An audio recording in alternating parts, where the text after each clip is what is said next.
हाय दोस्तों, स्वागत है आपका इस YouTube channel PM study centre में। तो आज के इस वीडियो में हम रस, छंद तथा अलंकार को देखेंगे, जो कि बोर्ड एग्जाम में 6 अंक में पूछा जाता है। और यह फिक्स होता है कि प्रति वर्ष बोर्ड एग्जाम में रस, छंद तथा अलंकार से दो दो अंक के प्रश्न पूछे जाते हैं। यदि आपको विश्वास नहीं है तो चलिए मैं एक सेट दिखाता हूँ, जो कि 2023 सामान्य हिंदी का एक सेट है यहाँ पर जेडीएस, जिसमें यहाँ पर हमारा प्रश्न नंबर 12, यहाँ पर रस देखिए, श्रृंगार रस अथवा वात्सल्य रस का अस्थायी भाव के साथ उदाहरण अथवा परिभाषा लिखिए। ये हमारा 1 अंक परिभाषा पर और 1 अंक उदाहरण पर मिलता है, अर्थात 2 अंक हमें रस से मिल गया। ख नंबर रहा कि यमक अलंकार अथवा रूपक अलंकार का लक्षण और उदाहरण लिखिए। 1 अंक परिभाषा, लक्षण और उदाहरण पर, ये हमारा 2 अंक अलंकार से मिल गया। और तीसरा है हमारा छंद। छंद में हमारा चौपाई छंद अथवा सोरठा छंद का मात्रा सहित लक्षण तथा उदाहरण लिखिए। 1 अंक लक्षण मतलब दिखाने पर मात्रा, और लक्षण दिखाने पर, और 1 अंक उदाहरण पर, अर्थात 2 अंक हमें छंद से मिल गया। तो चलिए आज के इस वीडियो में हम रस, छंद तथा अलंकार को देखेंगे कि कौन कौन से मोस्ट इंपॉर्टेंट रस, छंद और अलंकार हैं, और कितने बार बोर्ड एग्जाम में पूछे गए हैं, और कौन कौन रस और कौन कौन छंद और अलंकार को हमें तैयार करना है बोर्ड एग्जाम की दृष्टि से। तो रस रस में हम मुख्य रूप से देखेंगे श्रृंगार रस को, जो कि वेरी वेरी मोस्ट इंपॉर्टेंट रस है, और बोर्ड एग्जाम में हर एक सेट में प्रति वर्ष पूछा जाता है रस।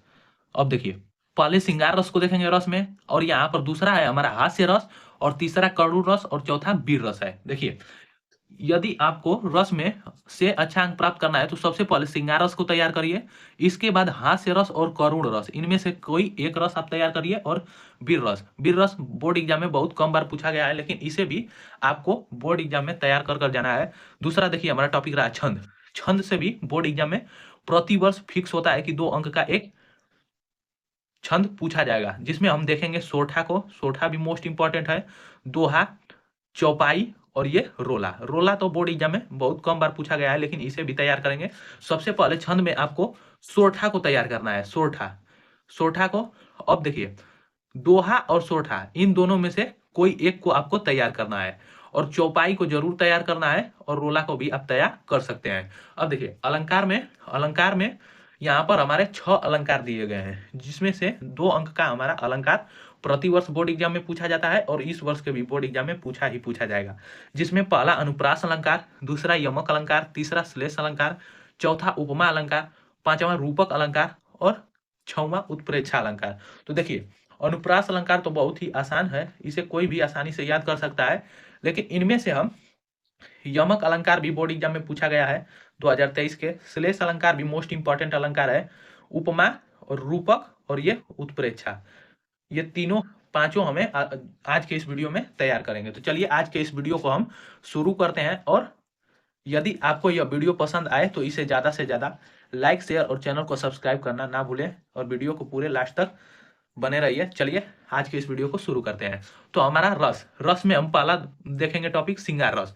श्रृंगार रस very very most important topic है रस का, और बोर्ड एग्जाम में अधिक बार पूछे जाने वाला रस है।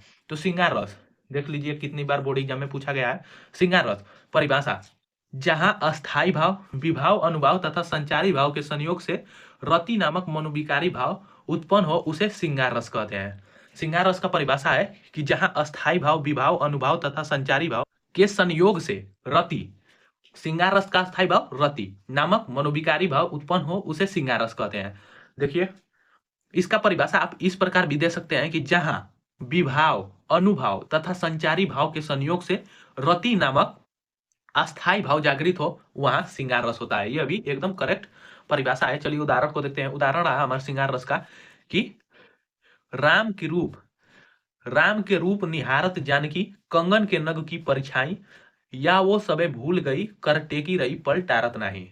श्रृंगार रस का यह उदाहरण बहुत ही प्रचलित है, और यह उदाहरण बहुत ही प्रसिद्ध है, और बार बार बोर्ड एग्जाम में पूछे जाने वाला यह श्रृंगार रस का उदाहरण है। देखिए, यहाँ पर इसका परिभाषा हो जाएगा कि राम के रूप निहारत जानकी, कंगन के नग की परछाई, अर्थात जब राम और सीता दोनों का विवाह हो रहा था, तो जो राम की रूप निहारत जानकी, मतलब जो सीता जी थी, वो राम की रूप निहारती थी किसमें? कंगन के नग की परछाई, अर्थात जो उन्होंने कंगन पहना था अपने हाथ में, उसके नग में राम की परछाई को बहुत ही अच्छी तरीके से निहार रही थी, मतलब देख रही थी। या वो सबे भूल गई कर टेकी रही पलटारत नहीं, मतलब क्या वो सब भूल गई कर टेकी रही पलटारत नहीं, मतलब कि जो सीता जी थी वो कंगन के नग की परछाई में इस प्रकार राम का परछाई को देख रही थी और अपनी पलक को भी नहीं, एक एक बार भी अपने पलक को भी नहीं झपकाती थी, अर्थात एकदम एक टक लगाए हुए राम के रूप को अपने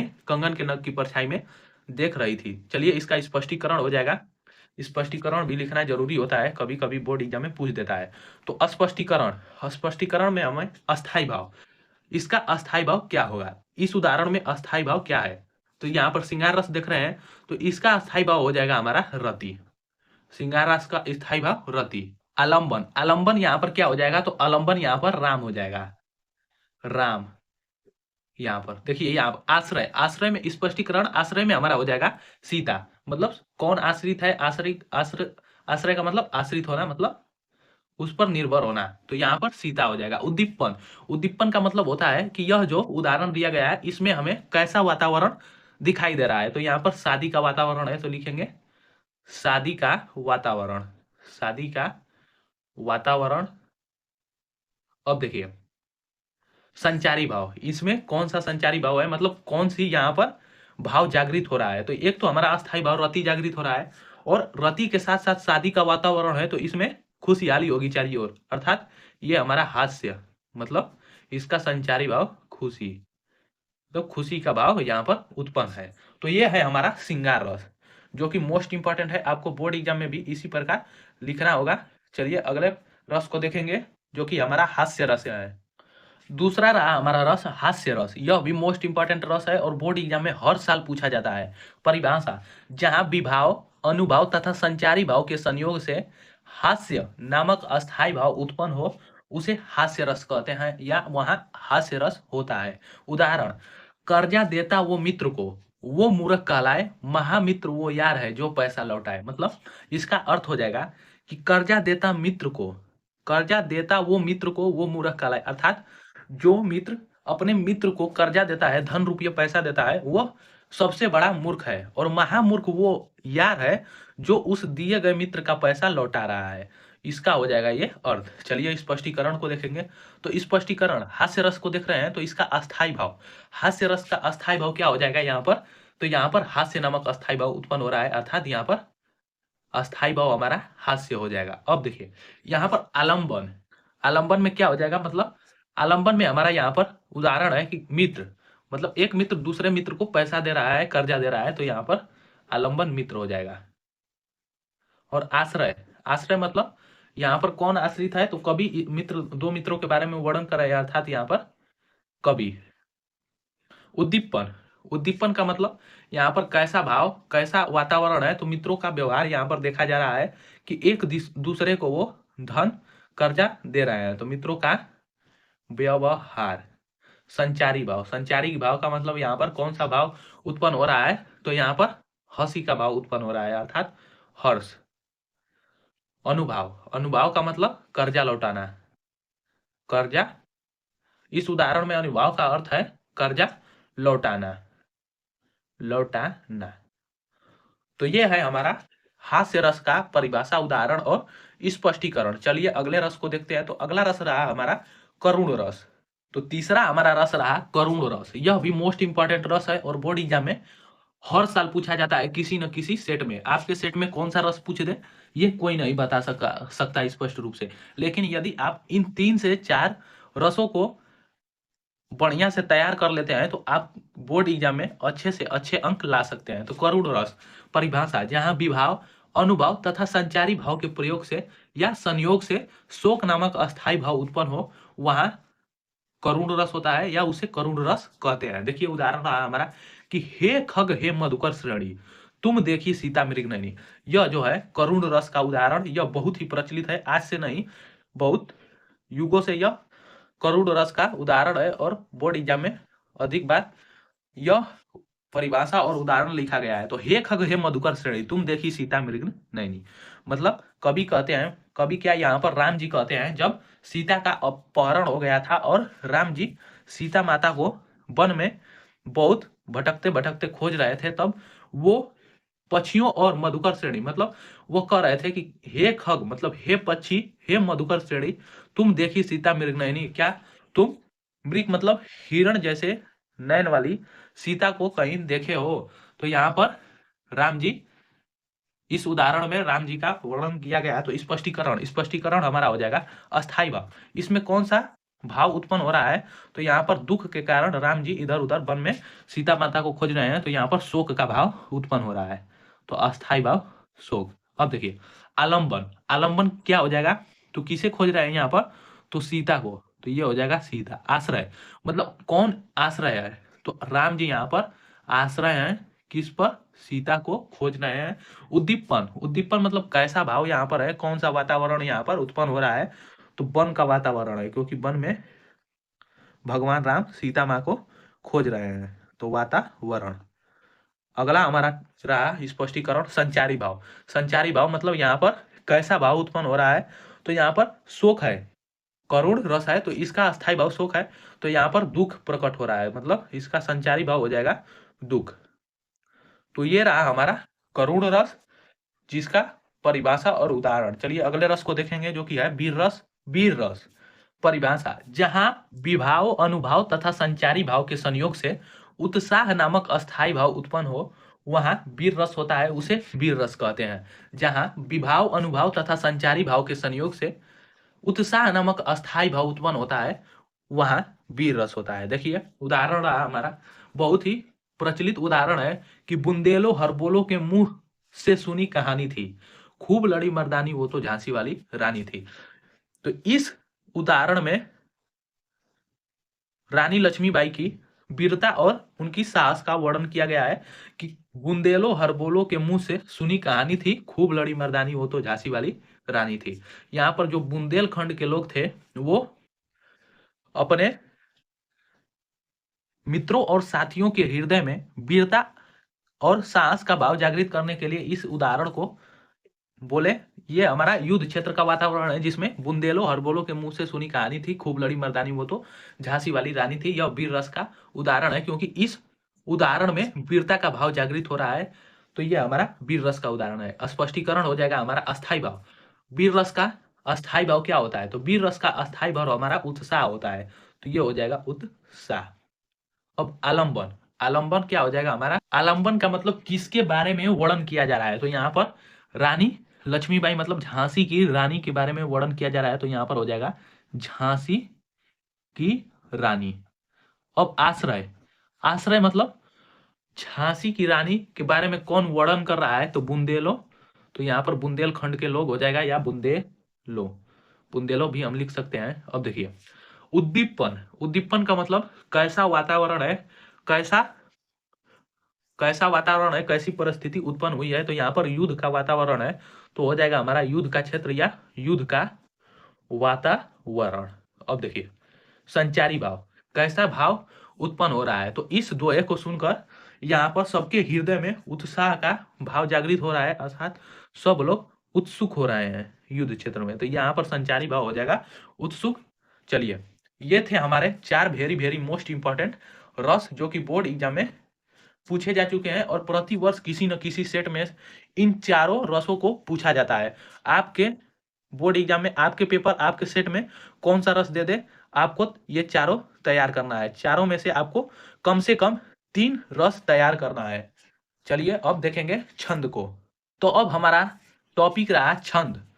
छंद में हम मुख्य रूप से दोहा, सोरठा, चौपाई और रोला को देखेंगे, जिसमें हमारा पहला टॉपिक रहा दोहा। दोहा किसे कहते हैं, इसका उदाहरण और स्पष्टीकरण लिखिए। चलिए देखते हैं दोहा किसे कहते हैं। तो दोहा बोर्ड एग्जाम में अधिक बार पूछे जाने वाला छंद है, और हर साल किसी न किसी सेट में दोहा जरूर पूछता है, और आपके सेट में भी जरूर पूछा जाएगा। तो यहाँ पर रहा कि यह एक अर्ध सम्मात्रिक है। दोहा यह एक अर्ध सम्मात्रिक छंद है। इसमें 4 चरण होते हैं। इसके प्रथम और तृतीय चरण में 13 मात्राएं तथा द्वितीय और चतुर्थ चरण में 11 मात्राएं होती है, जिसे हम दोहा कहते हैं। मतलब दोहा वह होता है जिसके प्रथम और तृतीय चरण में 13 मात्राएं और द्वितीय और चतुर्थ चरण में 11 मात्राएं होती हैं, जिसे दोहा कहते हैं। उदाहरण रहा हमारा कि रहीमन पानी राखिए, बिन पानी सब सून, पानी गए न उबरे मोती मानुष चून। इसका उदाहरण है कि रहीम दास जी कहते हैं कि रहीमन पानी राखिए बिन पानी सब सून, और पानी गए न उबरे मोती मानुष चून।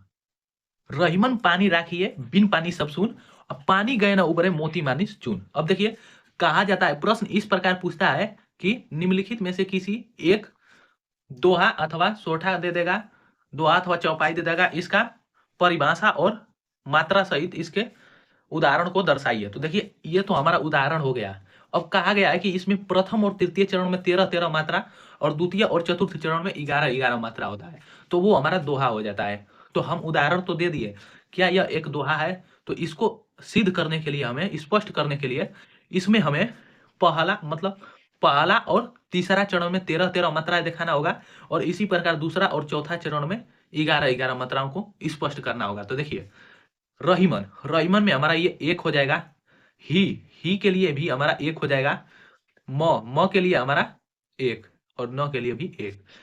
इसे हम लघु कहते हैं, जबकि ये इस प्रकार हम दू बनाते हैं तो इसे हम गुरु कहते हैं। लघु और गुरु कहलाता है।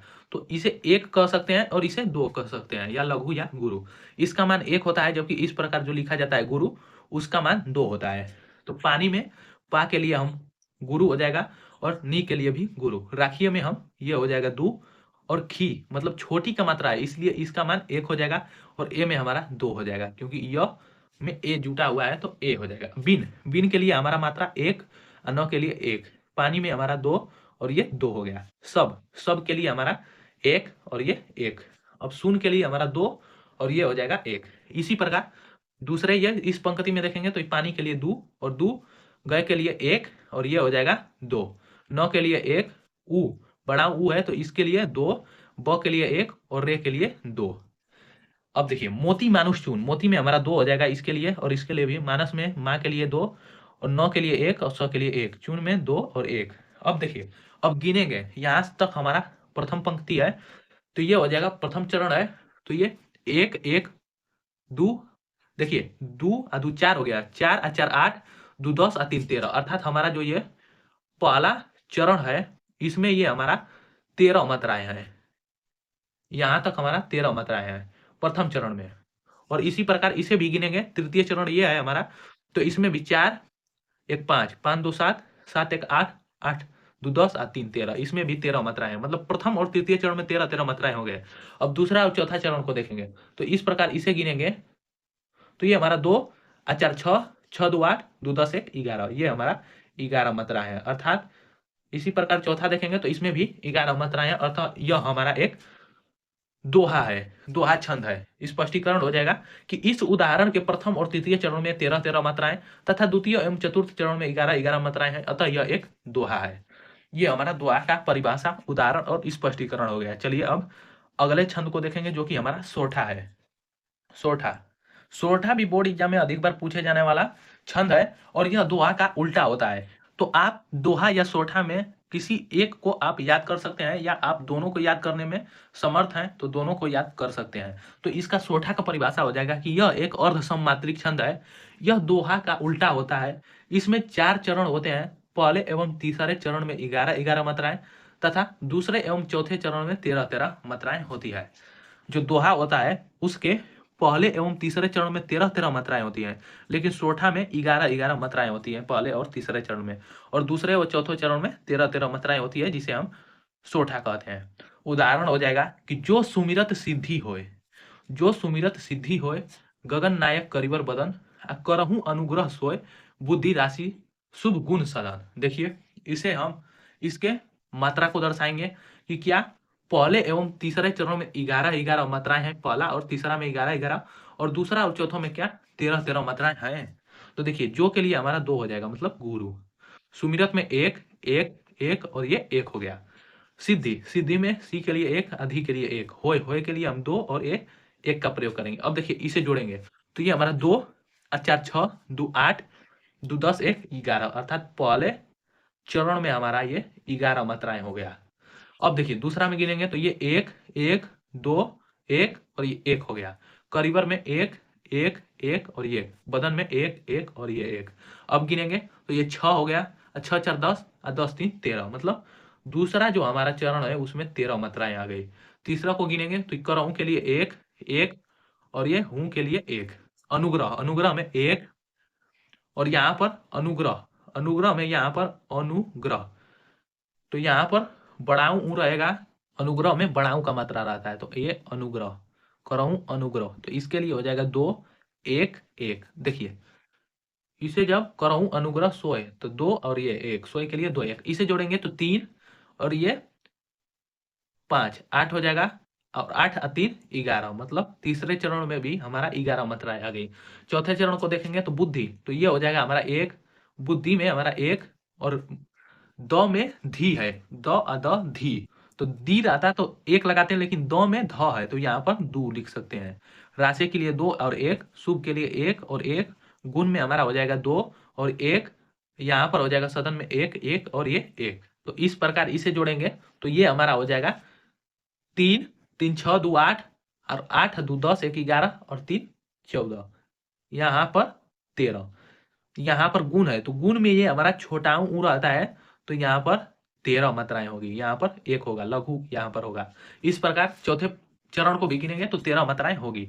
तो देखिए ये हमारा पहला और तीसरा चरण में 11 11 मात्राएं, और दूसरा और चौथा चरण में 13 13 मात्राएं हैं, अतः यह एक हमारा सोरठा छंद है। चलिए इसके स्पष्टीकरण को देखते हैं। तो स्पष्टीकरण में हो जाएगा हमारा कि इस उदाहरण के प्रथम एवं तृतीय चरण में 11 11 मात्राएं, जबकि द्वितीय एवं चतुर्थ चरण में 13 13 मात्राएं हैं, अतः यह सोरठा है। इसका स्पष्टीकरण हो जाएगा। चलिए अब अगला छंद है हमारा चौपाई छंद। यह भी बोर्ड एग्जाम में अधिक बार पूछे जाने वाला छंद है, और हर साल किसी न किसी सेट में यह पूछा ही जाता है कि चौपाई की परिभाषा तथा उदाहरण और इसके मात्रों को दर्शाइए। तो परिभाषा हो जाएगा, यह एक सममात्रिक छंद है, इसमें 4 चरण होते हैं, इसके प्रत्येक चरण में 16 16 मात्राएं, और प्रथम तथा द्वितीय चरण में तुक समान रहता है। तुक समान का मतलब यहाँ पर एक जैसा शब्द आएगा, जैसे यहाँ पर सागर है तो उजागर, मतलब सागर उजागर, इसके भी अंत में गर है और इसके भी अंत में गर है, अर्थात तुक समान है। धामा और नामा, इसका भी तुक समान है। तो देखिए इसका उदाहरण है कि जय हनुमान ज्ञान गुण सागर, अजय कपीस तिहु लोक उजागर, रामदूत अतलित बलिधामा, अंजनी पुत्र पवन सुत नामा। तो ये हमारा एक चौपाई छंद का उदाहरण है। तो चौपाई छंद वह होता है जिसके प्रत्येक चरण में 16 16 मात्राएं होती है। तो चलिए इसे देखते हैं कि क्या इस उदाहरण के प्रत्येक चरण में 16 16 मात्राएं उपस्थित हैं, और क्या यह हमारा चौपाई छंद है। तो देखिए जय के लिए हमारा 1 1 हो जाएगा, हनुमान में हमारा 1 1 2 1 हो जाएगा। अब देखिए ज्ञान, ज्ञान में 2 1, और गुण में 1 1, सागर में हमारा 2 1 1 हो जाएगा। इस प्रकार जब इसे गिनेंगे तो 2 और 2 4, 4 3 7 3 10, और 10 दोबारा 4 16 हो गया ये हमारा। अब देखिए जय कपीस तिहु लोक उजागर, इसमें गिनेंगे तो 1 1, कपीस में 1 2 1, तिहु में हमारा हो जाएगा 1 1, लोक में 2 1, और उजागर में हमारा 1 2 1 1। इस प्रकार इसे गिनेंगे तो 2 4 6 2 8, 8 3 11, और 11 ये 5 16। दूसरे भी हमारा चरण में 16 मात्राएं हैं। अब देखिए तीसरा चरण है हमारा रामदूत अतिलित बलधामा, इसमें हमारा 2 1 2 1, अतिलित में 1 1 1, और ये 1, बल में 1 1, धामा में 2 2। अब देखिए इसे गिनेंगे तो ये हो गया 6 2 8 2 10, 2 12, और ये 4 16, ये हमारा 16 हो गया। अंजनी पुत्र पवन सुत नामा, इसका हो जाएगा हमारा 1 1, और ये 1, पुत्र में हमारा 1 1, पवन के लिए 1 1 1, सूत में हमारा हो जाएगा 2, और ये 1, और नामा में 2, और ये 2। इस प्रकार इसे गिनेंगे तो 4, यहाँ पर 3 और 2 5, 3 8, 2 10, 1 11, और 11 और 4 15। तो यहाँ पर हमारा इस उदाहरण के चौथे चरण में अंजनी में हमारा बड़ी नहीं रहेगा, अर्थात इसका हो जाएगा गुरु। इस प्रकार ये भी हमारा इसके चरण में भी 16 मात्राएं हो जाएगी, अतः यह एक हमारा चौपाई छंद है। तो देखिए स्पष्टीकरण हो जाएगा कि इसके प्रथम एवं द्वितीय तृतीय एवं चतुर्थ चरण में 16 16 मात्राएं हैं, अतः यह एक चौपाई छंद है। चलिए ये हमारा चौपाई छंद रहा। अगला हमारा छंद है रोला। रोला की परिभाषा, उदाहरण और स्पष्टीकरण। परिभाषा हो जाएगा इसका कि यह एक सममात्रिक छंद है, इसमें 4 चरण होते हैं, प्रत्येक चरण में 24 24 मात्राएं तथा 11 और 13 पर यति होता है। चलिए उदाहरण रहा कि उठो उठो हे वीर, आज तुम निद्रा त्यागो, करो महासंग्राम नहीं कायर हो भागो, तुम्हें वरेगी विजय, अरे यह निश्चय जानो, भारत के दिन लौट आएंगे मेरी मानो। तो चलिए इसमें हम मात्राओं को दर्शाएंगे कि क्या प्रत्येक चरण में हमारा 24-24 मात्राएं हैं और 11 और 13 पर यति है।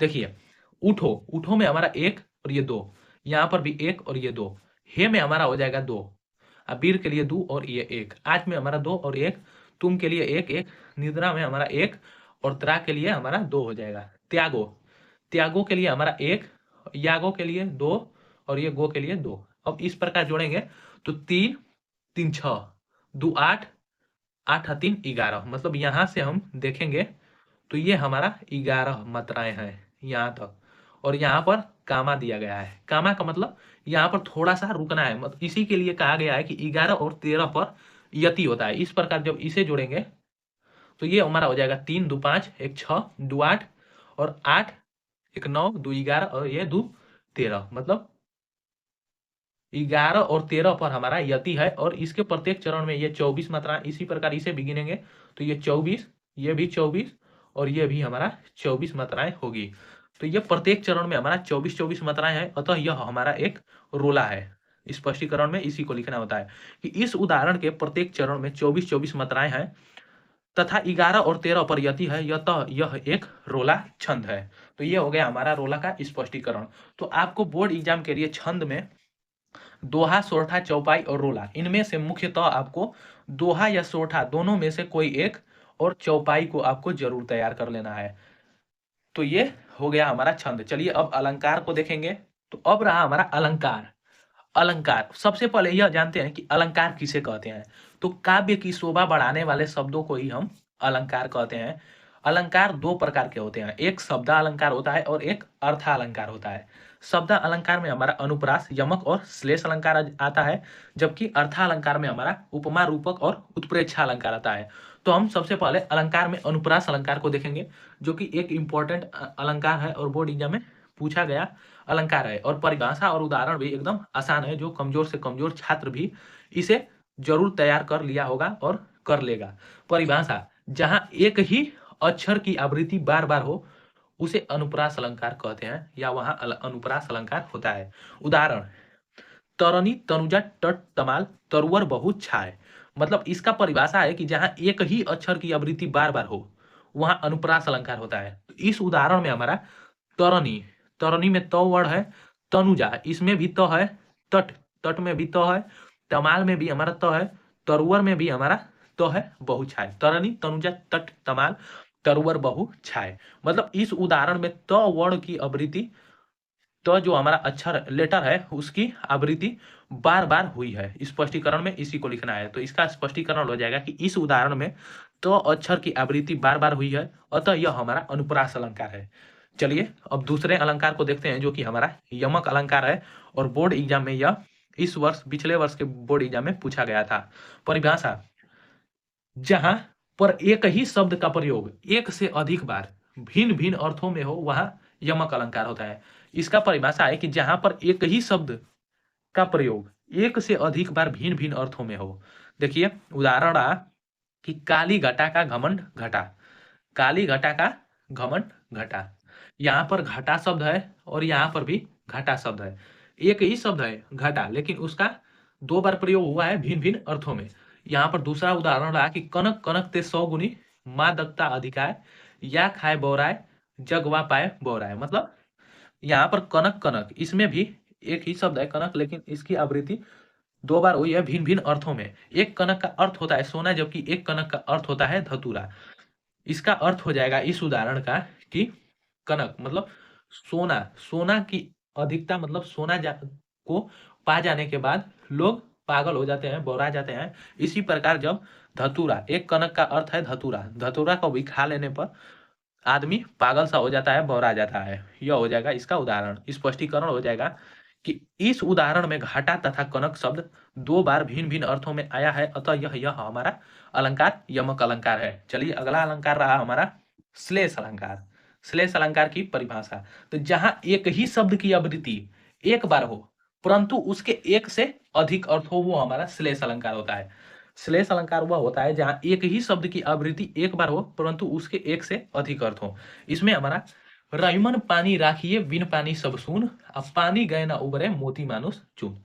इस उदाहरण में हमारा पानी शब्द एक बार आया है, लेकिन इसका हमारा अर्थ अलग अलग है। पानी का 3 पानी है, लेकिन तीनों पानी का अर्थ अलग अलग है। स्पष्टीकरण हो जाएगा। इस उदाहरण में पानी शब्द भिन्न भिन्न अर्थों में प्रयुक्त हुआ है, अतः यह हमारा श्लेष अलंकार है। चलिए अगला अलंकार रहा हमारा उपमा अलंकार। उपमा अलंकार भी बोर्ड एग्जाम में हर साल पूछा जाता है, और इस वर्ष के भी बोर्ड एग्जाम में किसी न किसी सेट में जरूर पूछा जाएगा। तो इसका जो परिभाषा हो जाएगा कि जहां किसी व्यक्ति या वस्तु की किसी दूसरे व्यक्ति या वस्तु से समान गुणधर्म के आधार पर तुलना की जाए, उसे उपमा अलंकार कहते हैं। जहां किसी व्यक्ति या वस्तु की किसी दूसरे व्यक्ति या वस्तु से समान गुणधर्म समान होना चाहिए, उसके आधार पर तुलना की जाए तो वो हमारा उपमा अलंकार होता है। ट्रिक है यहाँ पर कुछ, जो कि आप उदाहरण में देखकर उसे बता सकते हैं कि यह कौन सा अलंकार है।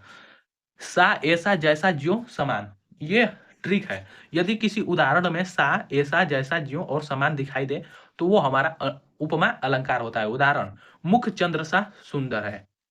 इस उदाहरण में हमारा सा आ रहा है, सा मतलब ये हमारा ट्रिक, इसमें भी सा है, अतः यह हमारा उपमा अलंकार है। स्पष्टीकरण हो जाएगा यहाँ पर मुख चंद्र सा सुंदर है, मतलब यहाँ पर जो मुख है उसकी तुलना चंद्रमा से की जा रही है। मतलब समान गुणधर्म के आधार पर जो मुख है उसकी तुलना चंद्रमा से की जा रही है, कि उसका जो मुख है वह चंद्रमा के समान सुंदर है, उसके जैसा प्रतीत हो रहा है, उसके जैसा दिखाई दे रहा है। तो इस स्पष्टीकरण में उपमेय क्या हो जाएगा हमारा, मुख। किसकी तुलना की जा रही है, तो मुख की। उपमान का मतलब किससे तुलना किया जा रहा है, तो चंद्रमा से। मुख की तुलना चंद्रमा से की जा रही है। धर्म मतलब किसकी तुलना की जा रही है, तो मुख की जा रही है, किससे, चंद्रमा से। किसके लिए तुलना की जा रही है, तो सुंदरता के लिए। तो धर्म यहाँ पर हो जाएगा हमारा सुंदरता। अब देखिए वाचक शब्द मतलब इसमें कौन सा शब्द आया है जिससे यह हमारा उपमा अलंकार है, तो यहाँ पर वाचक शब्द सा है। जिस भी अलंकार में सा ऐसा जैसा जो समान आ जाए वो हमारा उपमा अलंकार होता है। तो ये है हमारा उपमा अलंकार की परिभाषा, उदाहरण और स्पष्टीकरण। अगला अलंकार है हमारा रूपक अलंकार।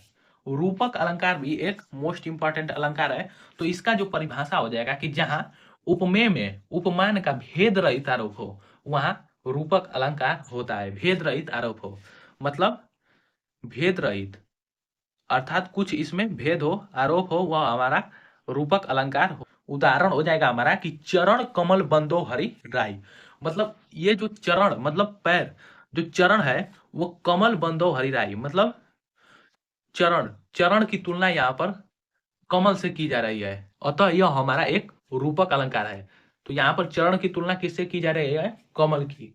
तो यहाँ पर स्पष्टीकरण हो जाएगा उपमेय में हमारा हो जाएगा किसकी तुलना की जा रही है, तो चरण की। उपमान मतलब किससे तुलना की जा रही है, तो यहाँ पर कमल से। जो चरण की तुलना है वह कमल से की जा रही है, अतः यह जो उदाहरण है वह हमारा रूपक अलंकार का उदाहरण है। अगला हमारा टॉपिक रहा उत्प्रेक्षा अलंकार। अगला अलंकार उत्प्रेक्षा अलंकार। परिभाषा हो जाएगा कि जहां उपमेय में उपमान की संभावना प्रकट की जाए वहां उत्प्रेक्षा अलंकार होता है।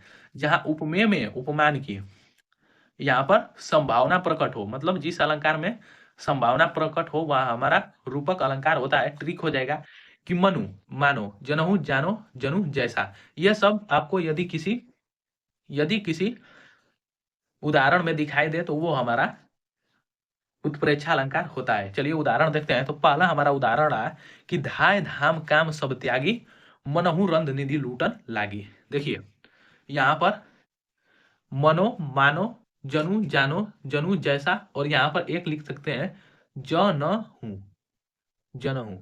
ये आपको यदि किसी उदाहरण में दिखे तो ये हमारा उत्प्रेक्षा अलंकार का उदाहरण है। तो इसमें हमारा मनहु दिखाई दे रहा है, अतः यह हमारा उत्प्रेक्षा अलंकार है।